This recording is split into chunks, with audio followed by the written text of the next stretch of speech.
Hello everyone, welcome to civil engineering academy official YouTube channel. দেখো, আজকে তো আমাদের এই প্ল্যাটফর্মে প্রেজেন্ট আছে প্রিয়দীপ মান্না। সে অনেক কটা এক্সাম ক্র্যাক করেছে। একটা প্রিপারেশন কি লেভেলে গেলে আহ, এরকম যে কোনো এক্সাম ক্র্যাক করা যায়, সে তার এক্সাম্পল। সে প্রথমে কেএমসি সাবাস্টে ইঞ্জিনিয়ার সে ক্র্যাক করলো। তা সেখানে তার র্যাঙ্ক 2। এগ্রি ইরিগেশন অ্যাস্টেইনার, সেখানেও rank 2। Recently West Bengal junior engineer public service কমিশনের থ্রুতে সে 8 র্যাঙ্ক করে পিডাব্লিউ ডিপার্টমেন্ট পেয়েছে, যেখানে ওভারঅল র্যাঙ্ক তার 10। তো সব এক্সাম সে ক্র্যাক করছে। তো এই যে প্রিপারেশন, তার যে স্ট্র্যাটেজি কেমন ছিল সেটা আমরা জানবো। তোমরা যারা ফ্রেশার্স আছো বা যারা নর্মালি এক্সাম ক্র্যাক করতে পারলে না, কোন জায়গাতে তোমরা ফল্ট করছো, ওর কাছ থেকে আমরা সাজেশন সেটা পাবো। তো প্রথমেই প্রিয়দীপ মান্নাকে আমি বলবো, many many congratulation to you and your family. তুমি already thank you. Assistant engineer হিসাবে কর্মরত এগ্রি ইরিগেশন ডিপার্টমেন্টে, ডাব্লিউআরআইডিডি তার একটা ব্রাঞ্চ, তাই তো? হ্যাঁ স্যার। তো হুম। তুমি এখন অ্যাসিস্ট্যান্ট ইঞ্জিনিয়ার এগ্রি ইরিগেশনে। অ্যাসিস্ট্যান্ট ইঞ্জিনিয়ার মানে সে ডিডিও পোস্ট হোল্ড করে, তো তোমার রেসপন্সিবিলিটি এখন অনেক। তো হ্যাঁ, তোমার সম্পর্কে যদি আমি বলতে বলি, শর্টলি বলো যে তুমি ফ্যামিলি ব্যাকগ্রাউন্ড থেকে শুরু করে নর্মালি কোথা থেকে স্কুলিং কলেজ পাস করেছো, এখন কোন ডিপার্টমেন্টে জব করছো, যদি শর্টলি বলতে বলি একটু বলো। আমি হুগলি জেলার চন্দননগর শহরের বাসিন্দা। তো আমি কানাইলাল বিদ্যা মন্দির থেকে স্কুলিং করি, মাধ্যমিক উচ্চ মাধ্যমিক দুটোই।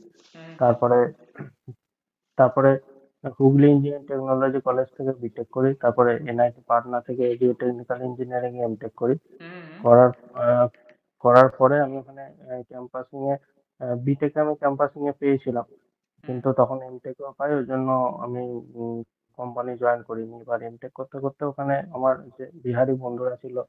দেখতাম গভর্নমেন্ট এক্সামের প্রিপারেশন নিচ্ছে, তো ওখান থেকে। আর ওকে। সিভিল ইঞ্জিনিয়ারিং এ গভর্নমেন্ট জবটা তো মেন একটা প্রেস্টিজিয়াস সম্মানীয় পদ ওখানে ওদের। হুম আমার অনেক বন্ধু বিপিএসসি পেয়ে গেছিল, বিআরপিএসসি।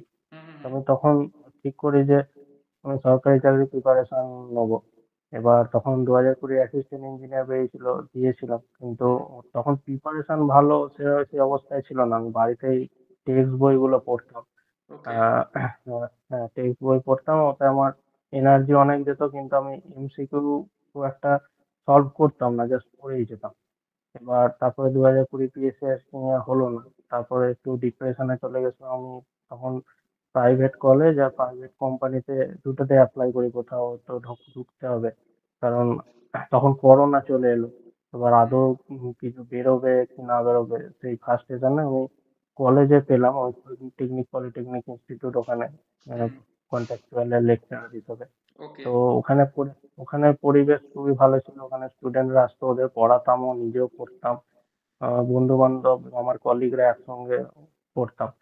তো ওখানে তারপরে আস্তে আস্তে ওটা কন্ট্রাকচুয়াল ছিল। তারপরে ওটা তখন কোনো চাকরি পরীক্ষা বেরোয়নি। তারপরে আমি মডার্ন ইনস্টিটিউটে যখন ঢুকলাম, ওখানে পড়াতে পড়াতে এসএসসি যেহেতু প্রতি বছরই হয়, ওটা আমি হুম দিতাম। এবার হুম ওটা হুম হুম। প্রি ক্লিয়ার হলো, কিন্তু মেন্সে আমি কেটে গেছিলাম। এবার আমি দেখলাম না, আমাকে বাড়িতে বসে মানে ফুল পেজে প্রিপারেশন নিয়ে না পড়লে এই কম্পিটিশনের বাজারে সরকারি চাকরি পাওয়া মুশকিল। কেএমসি পরীক্ষা, এগ্রি ইরিগেশনের মাত্র খুবই কম সিট ছিল, ওটা আমি ভেবেছিলাম হবে না, কারণ অত কম সিটে এখন চান্স পাওয়া মুশকিল। তাও আমি সিরিয়াসলি দিয়েছিলাম। তারপরে পিএসসিরও পরীক্ষা ওই সময় বেরিয়েছিল কেএমসির পরে, ওটাও দিলাম। অ্যাসিস্ট্যান্ট প্রফেসরও 2019 সালের নোটিফিকেশন, ওটাও অনেক দেরি করে হলো, ওটাও হুম আমার রিটেন ক্লিয়ার হয়েছিল। হুম হুম হুম তারপরে তারপরে একটা ইউপিএসসি জেই বলে একটা ইএসআইসি জেই, হুম মানে হুম হুম। ইউপিএসসি ইএসআইসি জে, ওটাও আমার অল ইন্ডিয়া পরীক্ষা ছিল, ওটাও আমার রিটেন ক্লিয়ার হয়েছিল, কিন্তু ওটা দিল্লিতে ইন্টারভিউ ছিল বলে আমি আর দিতে যাইনি। তো আস্তে আস্তে সব এরম ভাবে রিটেন ক্লিয়ার হতে থাকলো। তুমি যখন তারপরে এবার প্রিপারেশন একটা এক্সট্রিম লেভেলে তোমার চলে গেছে, একটা খুব ভালো প্রিপারেশন হ্যাঁ, আছে, তুমি যে এক্সাম দিচ্ছিলে সেটা তুমি ক্র্যাক করছিলে, তাই তো? যে তোমার হুম, ক্ল্যারিটি ছিল প্রত্যেকটা সাবজেক্টে, সেটা শর্ট নোটস হোক বা সাবজেক্ট ওয়াইজ টপিক হুম, ওয়াইজ হোক, ঠিক আছে, হ্যাঁ, হ্যাঁ, তুমি হ্যাঁ, স্মার্টলি প্রথমে আমি রিভিশন দিতে পারতে। হ্যাঁ, হ্যাঁ, তো হুম, সেই জায়গাগুলো অনেকটা তোমাকে হেল্প করেছে। তুমি আমাকে হুম, একটা জিনিস বলো যে টেকনিক্যাল কনসেপ্ট এটা যদি হুম, ক্লিয়ার করতে চায়, যা নতুন অ্যাসপিরেন্ট আছে, তো তারা হুম। মেনলি কোন জায়গাটা ফোকাস করবে, মানে কোন কোন জায়গাগুলো ফোকাস করা উচিত টেকনিক্যাল, তোমার কি মনে হয়? আমি বলবো যে প্রিভিয়াস ইয়ারের কোশ্চেন দেখে ওখান থেকে একটা সাবজেক্ট ওয়াইজ ওয়েটেজ পাওয়া যায় যে হুম ওই পরীক্ষার জন্য কোন কোন জায়গা থেকে বেশি কোশ্চেন আছে। এমনি তো normally geotechnical engineering, RCC, soil, আপনার ফ্লুইডটা থেকেও জিইতে কম আছে, এইতে বেশি আছে। তো যে পরীক্ষা দিচ্ছে তার প্রিভিয়াস ইয়ারটা অবশ্যই দেখতে হবে, সেখান থেকে সে বুঝতে পারবে যে ওই পরীক্ষার জন্য কোন সাবজেক্ট গুলো ওরা বেশি গুরুত্ব দিচ্ছে।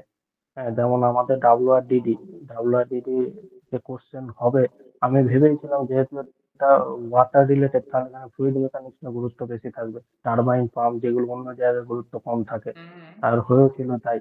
তো সেটা তাকেই প্রিভিয়াস ইয়ার থেকে তাকে বুঝতে হবে। এটা পরীক্ষা তো মানে এক্সাম টু এক্সাম ভ্যারি করে। পিএসসি পিএসসি যেটা অ্যাসিস্ট্যান্ট ইয়ার নর্মাল হয়, তো ওখানে 2020 সালে স্টিল স্ট্রাকচার, তারপরে আরসিসি স্ট্রাকচার অ্যানালিসিস, সেখান থেকে বেশি কোশ্চেন এসে গেছিল। ওই জন্য হুম হুম। ওইগুলো যারা একটু উইক ছিল তারা কম্পিটিশন থেকে আউট হয়ে আউট গেছিল। হয়ে গেছিল, একদমই তাই, হ্যাঁ, একদমই তাই। হ্যাঁ। এটা ইয়ারলি ভ্যারি তো করে। হুম, পিএসসি এটা একটা। একটু লাকের উপরও নির্ভর করে। হুম সরকারি চাকরির যে এই ব্যাপারটাই হচ্ছে লাক, যে কোশ্চেনটা কোথা থেকে বেশি করবে। হুম হুম হুম হুম। তো তুমি আর তোমার এবার কোশ্চেন অ্যাটেন্ড করা শুনলাম, আর তুমি প্রিপারেশন স্ট্র্যাটেজিটাও বললে। তুমি আমাকে একটা জিনিস বলো, তুমি তো এখন মানে অ্যাসিস্ট্যান্ট হিসাবে কর্মরত, তাই তো? হ্যাঁ, আর ডাব্লিউ আর একটা আই জিনিস, ডিডি। পিএসসি, হ্যাঁ, পিএসসি আর কেএমসি যেটা আমাদের ওয়েস্ট বেঙ্গল, ওখানে ইন্টারভিউটা কিন্তু ভাইটাল জিনিস। যে যতই বলুক কাট অফ নেই, কাট অফ না থাকলেও, আমি তো আমার অনেক বন্ধু আছে যাদের 170 175 মার্কস ছিল, কিন্তু তাদের লিস্টে নাম নেই। এটা আমারও খুব খারাপ লাগছে। তো সেটা তুমি কতটা হ্যাঁ, উপকৃত হয়েছো? তুমি তো ফ্রেশার্স আমি ক্যান্ডিডেট তো ছিলে। হ্যাঁ, হ্যাঁ, আমি তো প্রত্যেকটা লেকচারও শুনতাম। আপনি যে অ্যাপে যে নোটস দিতেন, মানে আপনার যে ডিফেক্ট গুলো, রাস্তার ডিফেক্ট থাকতো, হাই স্কুল অনুসারে যে এসপিটি টেস্ট, ওগুলো সবই আমি ভালো করে যতটা পারতাম আমি ওগুলো অ্যাবজর্ব করে নিতাম। মানে কারণ ল্যাবরেটরি টেস্ট ওটা তো সঙ্গে সঙ্গে হ্যাঁ, যত রকম হয়, সে রোডস হতে পারে, বিল্ডিং হতে পারে, আরসিসির হতে পারে, তাই তো? মানে সবগুলোই হুম, তুমি হুম, সয়েল হতে পারে। ক্লাস লেকচার গুলো ছিল প্র্যাকটিক্যাল রিলেটেড বা ল্যাবরেটরি বেসিসে হোক বা থিওরি বেসিসে হোক, সেখান থেকে তুমি উপকৃত হয়েছো কিছুটা হলেও, তাই তো? হুম, হুম। মক আচ্ছা। ইন্টারভিউ দুটো নিয়েছিলাম, ওটাও মক তোমার ইন্টারভিউ দিয়ে এগ্রিগেশনের যে আমি মকটা নিয়েছিলাম বা বাকি মানে যেই লেভেলে যে মকটা নিয়েছিলাম, সেখান থেকে তুমি কনফিডেন্স লেভেল কতটা গেইন করতে পেরেছিলে? হ্যাঁ, কনফিডেন্স লেভেল আস্তে আস্তে, কথা বলার যে জড়তা আমার, বা একটু লো কনফিডেন্স প্রথমে থাকতো, যে কোশ্চেনে অ্যান্সার দিতে না পারলে কি করব। হুম তো হুম। সেটা সেই ভয় অনেকটাই কেটে গেছিল। আচ্ছা আচ্ছা আচ্ছা। তো তুমি একটা জিনিস বললে যে নতুনদের উদ্দেশ্যে, যারা প্রিপারেশন নিচ্ছে, সরকারি চাকরি করতে চায় এই যে এই লেভেলের, তো তাদের যদি কিছু টিপস দিতে বলি, তুমি কি বলবে তাদের উদ্দেশ্যে? টিপস মানে হ্যাঁ, এখন প্রচুর রিসোর্স বেড়ে গেছে। হ্যাঁ, একটা যে কোনো পার্টিকুলার প্রথমে কনসেপ্টটা আগে ক্লিয়ার করে নিতে হবে। বই তো বিটেকে সবাই পড়েছে, যারা হুম হুম। সরকারি চাকরির প্রিপারেশন নিতে আসছে টেক্সট বই তারা বিটেকে বা ডিপ্লোমা পড়েছে তবেই।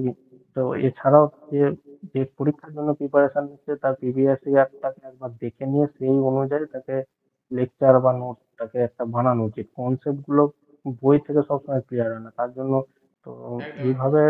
তো এটা ওই একদিনের সাকসেস নয়, এটা তাকে ধৈর্য ধরতে হবে। আমার ধৈর্য খুব কম ছিল। সরকারি চাকরি পরীক্ষা পেতে আমার মোটামুটি 5 বছর লেগে গেল। হ্যাঁ, তোমার তো তো লং টাইম, সে দু যেটা হাজার কুড়ি থেকে তুমি চেষ্টা করছো, তাই তো? হ্যাঁ, তো যার যেটা কম থাকবে তাকে ভগবান সেটাই মানে বাজিয়ে নেবে। আমার ধৈর্য কম ছিল, এই জন্য সব থেকে তো বেশি তুমি সময় এখন লাগলো। কিন্তু অ্যাস্টেইনিয়ার, তোমার জব করতে কেমন লাগছে? এখানে এগ্রিগেশনের অ্যাসিস্ট্যান্ট ইঞ্জিনিয়ার তো আলাদা পরীক্ষা হয়েছে, কিন্তু পিএসসির assistant engineer, PWD, irrigation, PHE, energy সব একসাথে একটা পরীক্ষা হয়। তো হুম আমার হুম। নিজেরই এটা ডাউট যে এগ্রিদিকে মানে ডাব্লিউআরডিডি অ্যাসিস্ট্যান্ট ইঞ্জিনিয়ার কেন আলাদা করে পরীক্ষা বার করে। তো এটা ডিডিও পোস্ট, এবার ডিডিও পোস্টের জন্য কি আলাদা এক্সাম নেয় আমি সেটা জানি না, কিন্তু এখানে রেসপন্সিবিলিটি প্রচুর। এই ডিডিও পোস্টের জন্য অনেক কিছু এক্সট্রা জিনিস আমাদের করতে হচ্ছে। সার্ভিস রুল এই বা ফেডারেল রুল। ডাব্লিউআরআইডিডি তে মানে ইরিগেশনে অনলি আসছে না ডিডিও পোস্ট, বাকি ডিপার্টমেন্ট গুলো তোমার এক্সিকিউটিভ না থেকে ডিডিও পোস্ট ক্রিয়েট হয়। এক্সিকিউটিভ এর থেকে। হুম।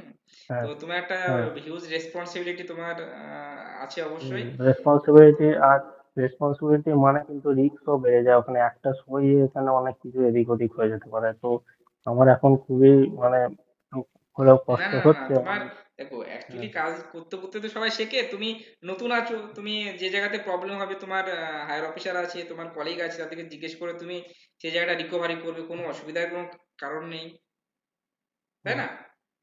হ্যাঁ। তাও বাড়ি থেকে অনেক দূরে পোস্টিং, আর জেল মানে যে আমার জুরিসডিকশন ওই ডিস্ট্রিক্টের সব থেকে বড় জুরিসডিকশনে পেয়েছি, 8টা ব্লক। তুমি এখন তো পোস্টিং কোথায়, প্রচুর। কোথায় পোস্টেড আছো? মুর্শিদাবাদে তো? হ্যাঁ, মুর্শিদাবাদ জেলার তো তুমি রঘুনাথগঞ্জ সাব ডিভিশন। তুমি ভালোভাবে জব করো, এটাই চাই।